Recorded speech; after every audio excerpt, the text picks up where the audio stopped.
घर बैठे उनको ऑफर लेटर मिलता है।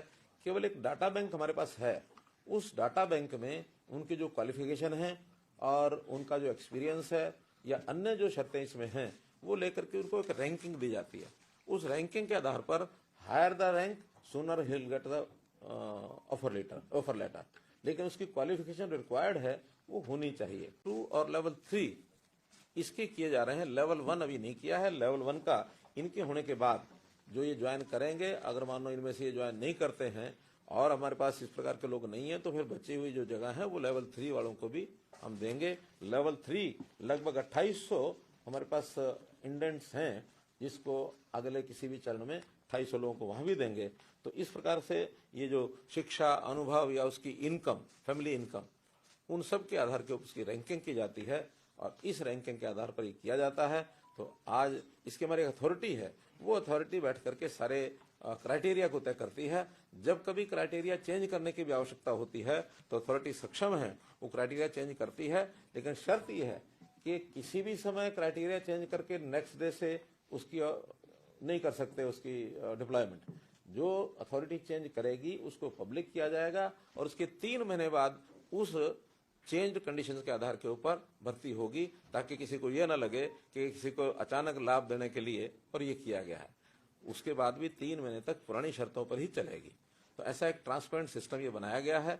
तो इसका बहुत बड़ा लाभ उन लोगों को हो रहा है जो नौकरी तो करना चाह रहे हैं लेकिन सरकारी नौकरी योग्यता के से उनको वंचित रह जाते हैं, मिलती नहीं है। हाँ, इस बीच में बहुत ऐसे लोग हमारे ध्यान में आए हैं कि जो शुरू में HKR में लगते हैं, बाद में जैसे ही उनकी अपॉइंटमेंट रेगुलर नौकरी में होती है तो इसको छोड़ते हैं या कहीं और अच्छे अवसर मिलते हैं तो बहुत जल्दी छोड़ते हैं। इसमें हमारा मोटो ये है, sooner you come sooner you go, क्योंकि ये पक्की नौकरी नहीं है, ये आउटसोर्सिंग की है, कच्ची है। पक्के लोग लगने के बाद इनको बाहर होना पड़ता है, इसलिए इट्स नॉट एश्योरेंस कि भी लगातार उनको ये मिलती रहेगी। जब तक और नहीं कोई आता है और उनकी रैंकिंग हायर रहती है तब तक ये उसमें लगे रहेंगे। तो इस प्रकार का एक ये भी, इनको सब प्रकार की सुविधाएं भी दी जाती हैं, EPF, ESI, labour welfare fund की वो सब सुविधाएं, और इनको इनका जो पैसा है वेतन वो सीधा बैंक में जाता है।